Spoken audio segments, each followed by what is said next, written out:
Ever get that feeling that your morning coffee has a whole backstory you're missing? Like, how did this bean travel across continents to end up in my mug? It really makes you think. It does.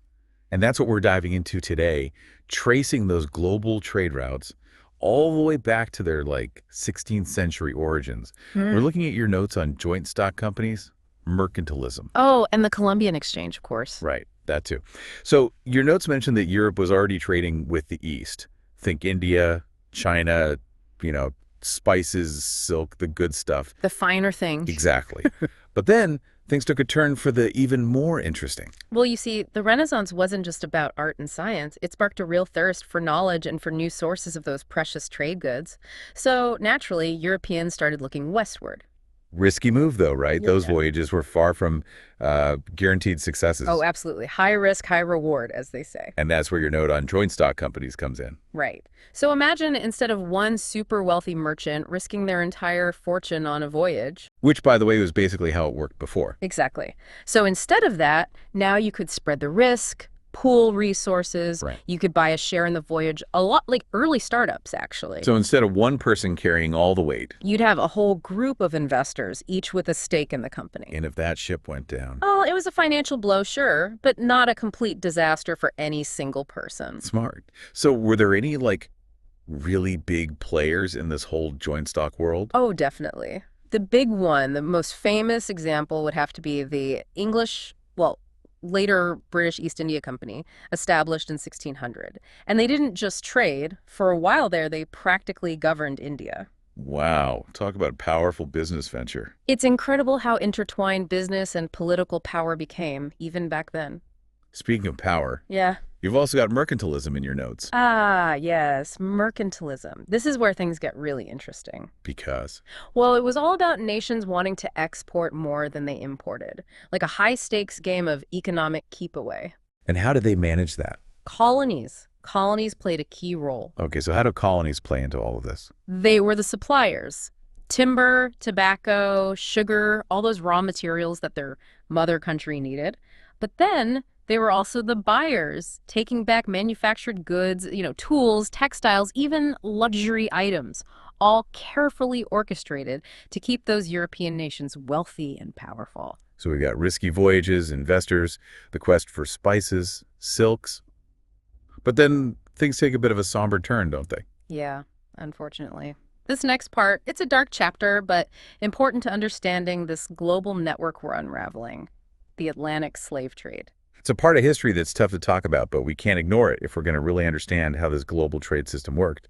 Your notes call it the triangular trade. Right, the triangular trade. It was essentially a system where ships would leave Europe packed with those manufactured goods we were talking about, the tools, textiles, things like that, and they'd set sail for Africa. To trade for enslaved people. Exactly. It was a horrific system. Ships would arrive in Africa, trade their goods for enslaved Africans, and then transport them across the Atlantic to the Americas under horrific conditions. The enslaved people would then be forced into labor, producing those raw materials that were in such high demand back in Europe. Sugar, cotton, tobacco, you name it. It's just awful. It's hard to even imagine the suffering endured by those people. Your notes mention loose packing and tight packing, which sound almost harmless when you think about the reality of what they meant. It's a chilling example of how dehumanizing the slave trade was. Reducing human beings to mere cargo ship captains would have to decide how many enslaved people to cram onto those ships, balancing profit against the risk of disease and death. So loose packing meant. Loose packing was basically trying to give the enslaved people a little more space on board, hoping that by reducing the number of people, they could increase the survival rate. Because a higher survival rate meant greater profit in the end. Sadly, yes. Hmm.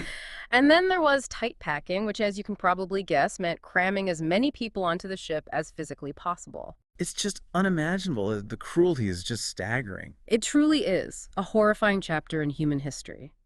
But to finish this triangle of tragedy, after the enslaved Africans were sold in the Americas, those same ships would then return to Europe, this time loaded down with the products of that forced labor, completing this awful cycle. That's a lot to process. Mhm. Shifting gears a bit, your notes mention another aspect of this age of exploration, something called the Columbian Exchange. Right, the Columbian Exchange, this is where things get really interesting. It's this incredible period of biological and cultural exchange that happens after 1492. when Columbus reaches the Americas. And it wasn't just about trading goods this time. No, Yeah. this is about something much bigger. Mm. Before 1492, the ecosystems of the Americas and Europe were totally different. Plants, animals, diseases, they were all isolated from each other. But the Columbian Exchange changed all that. So what kind of things were exchanged? Oh, everything. Foods, plants, animals, even diseases, unfortunately. But to give you an example, think about this. Can you imagine Italian food without tomatoes? No way. That's crazy. Exactly. Tomatoes were actually brought to Europe from the Americas during the Columbian Exchange. It's hard to imagine now, but they weren't a part of Italian cuisine before that.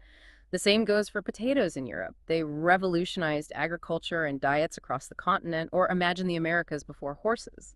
They completely changed transportation warfare, even the cultures of indigenous peoples. It's like someone took these two completely different worlds and suddenly started mixing them together, creating something entirely new in the process. That's a great way to put it. And it wasn't just about ingredients or even livestock either. The Columbian Exchange also brought about an exchange of ideas, technologies, even religious beliefs. It's incredible to think about the lasting impact this exchange had on the world.